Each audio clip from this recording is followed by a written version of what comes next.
Hello everyone, welcome you all to my YouTube channel Science with Shekhar sir. So today in front of you I am with a video related to the latest guidelines from CBSE that they are going to introduce the relative grading system for classes 10th and 12th in this session 2024 and 25. So earlier than that we were adopting in the few years back that is absolute grading system. So relative and absolute में difference क्या है सबसे पहले हमें ये समझना है absolute के अंदर we are fixing the marks like 91 to 100 we are giving the A1 grade 81 to 90 we are giving the A2 grade like this relative grading के अंदर थोड़ा डिफरेंस ये है कि we are giving one grade to particular group of students तो now I will explain you that how we can group the students, how the CBSE is going to give the grades for class 10th and 12th. This is not that के marks will not be given. Marks भी दिए जाएंगे, but along with that, grades will be given. So first of all, we have to understand what is relative grading. In relative grading, we know that it is actually known as norm-referenced grading. Means students are assessed their performance in relation to their peers. Groups के अंदर उनकी जो performance है, उनको assess किया जाता है. And then they are giving the grades according to that peer group, that is the passing mark students.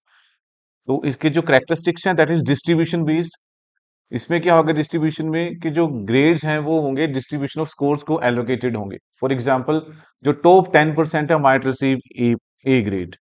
Top 20% other than 10 B grade other than 10 C grade ये जो सारा प्रॉपर एक्सप्लेन करूंगा अभी नेक्स्ट स्लाइड में कि what I mean to say that कि total 10% है उनको ए ग्रेड मिलेगा टोटल फिर 10% जो नीचे वाले उनको बी ग्रेड मिलेगा नेक्स्ट स्लाइड में क्लियर करता हूँ curve fitting obviously often involve filling scores to bell curve normal distribution रहेगी उसमें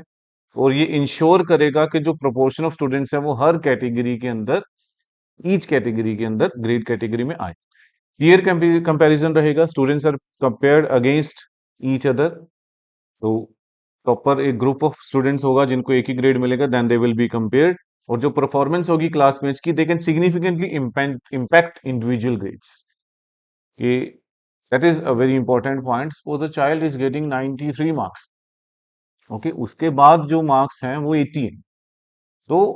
ग्रुप ऑफ स्टूडेंट्स को जब कंबाइन करेगी सीबीएसई तो इसके अंदर ये होगा कि 93 और 80 वाला फिर एक ही ग्रुप में आएगा right so that will be the peer comparison that is the significantly impact on the performance flexibility रहेगी adjust to the difficulty to the test अगर टेस्ट एक्सेप्शनली हार्ड और most of the students score low तो high grades can be still assign to the top performance what I mean like अभी CBSE में recently अभी बहुत हल्ला हुआ था कि जो क्लास फिजिक्स का टॉप क्लास 10th का फिजिक्स का एग्जाम है वो बहुत डिफिकल्ट था राइट तो सीबीएसई को ग्रेड्स देने पड़े थे तो एक्चुअल में सीबीएसई इसी चीज को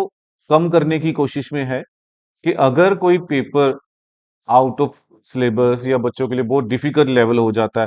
तो बच्चे ऐसा नहीं है कि अगर डिफिकल्ट लेवल आ गया तो A1 ग्रेडर होंगे नहीं मींस मोर देन 80-90% वाले बच्चे ही नहीं होंगे तो उसमें मार्क्स की बजाय वो ग्रेड देंगे सपोज अगर 80 मार्क्स का हमारा साइंस का एग्जाम है तो 80 में से जो हाईएस्ट मार्क्स है वो आए ही 57 है इतना डिफिकल्ट पेपर था कि 57 मार्क्स आए हैं तो 57 ही ए ग्रेड माना जाएगा ना कि 90% मीन 72 से ज्यादा वाला A1 ग्रेड में गिरेगा राइट तो दिस इज जो 90% मीन्स 80 का 90% 72 हुआ तो 72 वाला A1 ग्रेड नहीं होगा वो अब इसमें क्या करेंगे ग्रेड ऑटोमेटिकली 57 पे आ जाएगा this is the flexibility relative grading and absolute grading absolute grading के अंदर वो फिक्स है कि अगर 90% से ऊपर आएंगे बच्चे के तभी ए ग्रेड मिलेगा A1 ग्रेड मिलेगा अदरवाइज नहीं मिलेगा अदरवाइज अगर मान लो 57 मार्क्स आए 80 में से तो 70% रह गए राइट तो A1 A2 B1 B2 means B2 और C1 के अंदर कैटेगरी आ गई बच्चे की हाईएस्ट मार्क्स वाले की टॉपर की बट रिलेटिव ग्रेडिंग में ये नहीं होगा राइट तो CBS is very flexible about this कि अब वो रिलैक्सेशन से अगर कोई भी पेपर आ जाता है तो ऑटोमेटिकली जो हाई परफॉर्मेंस है वो ए ग्रेड में ही आएंगे कंडीशन इज दिस कि जितना पेपर किया है उनका सही है that is the most important right so this is about relative grading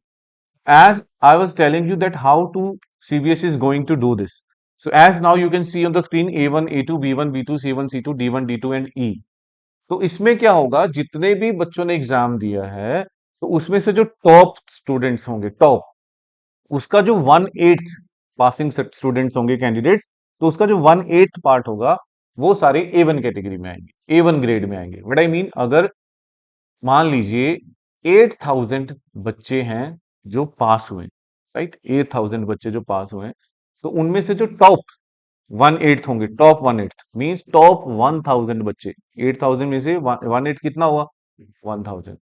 right. तो 1000 जो स्टूडेंट्स होंगे उनको मिलेगा A1 ग्रेड। उसी तरह से नेक्स्ट वाले में जो नेक्स्ट 1000 होंगे उनको मिलेगा A2 ग्रेड, देन नेक्स्ट 1000 वाले B1 ग्रेड, नेक्स्ट 1000 वाले B2 ग्रेड। तो इस तरीके से जो सीबीएसई है वो ग्रेडिंग प्लान कर रही है। इसका मतलब ये नहीं, अगेन आई एम टेलिंग के मार्क्स नहीं मिलेंगे, मार्क्स भी मिलेंगे अलोंग विद द ग्रेड्स। तो ग्रेड्स जरूर मेंशन होंगे, ग्रेड से आपको पता लग जाएगा। Suppose a child is getting 57 out of 80, still he is in A grade, A1 grade, तो मतलब ओवरऑल रिजल्ट है वो डाउन था और वो A1 कैटेगरी में ही है, राइट। तो इससे ज्यादा बेटर तरीके से हम इसके कुछ पॉइंट्स जो हैं वो ध्यान में जो हमें रखने हैं, like minor variation in proportion of candidates to adjust ties are made wherever necessary. जहां पे भी कुछ माइनर वेरिएशंस होंगी वो हम कर सकते हैं अपनी तरफ से। अगर टाई हो गया कुछ बच्चों का, तो जितने भी स्टूडेंट्स हैं वो सेम स्कोर्स वाले हैं, उनको सेम ग्रेड मिलेगा, similar grade, okay, same grade मिलेगा। Then method of grading is used in subject where the number of candidates who have passes is more than 500। तो ग्रेडिंग सिर्फ वहीं एप्लीकेबल होगी जहां पे जो पासिंग स्टूडेंट्स हैं उनकी जो नंबरिंग है that will be more than 500। अगर 500 से ज्यादा होगी तभी हम ग्रेडिंग अप्लाई करेंगे, अदरवाइज नहीं। अगर total number of candidate less than 500 है, तो grading would be adopted on the pattern of grading. तो हम उनके स्कोर्स के अकॉर्डिंग हम उनको जैसे भी है ग्रेडिंग कर सकते हैं, and looking at the distribution in other similar subjects. तो the best part is this कि सब बच्चों को ग्रुपिंग के अंदर मार्क्स मिलेंगे। A1 ग्रेड के अंदर बच्चा ये नहीं सोच पाएगा कि मेरे मार्क्स 91 की वजह से A1 मिले हैं तो उसको मार्क्स क्लियर हो जाएंगे, क्लियर मेरे मार्क्स 80 हैं but still I am in A1 category, that means the result जो हाईएस्ट मार्क्स हैं वो इसी रेंज में है, इससे ज्यादा हाईएस्ट नहीं है, राइट। तो बेस्ट पार्ट इज दिस। तो जो मैं बोल रहा था आपको कि कैसे इसको सीबीएसई प्लान किया है, सीबीएसई ने कैसे अडेप्ट करेंगे, तो यू कैन सी जैसे स्क्रीन पे है, subject and number of candidates passing the subject Hindi, 1,59,052 बच्चों ने हिंदी एग्जाम को पास किया। तो इसका 1/8 कितना हुआ, 19,881.5, अप्रोक्सीमेट 9,1882। तो इस ओवरऑल 1,59,052 में से 19,882 जो कैंडिडेट्स होंगे वो उन सबको मिलेगा ग्रेड A1। उसके बाद नेक्स्ट 19,882 होंगे उनको A2, उसी तरह से 19,882 B1, इस तरीके से वो मूव ऑन करते जाएंगे। Similarly for history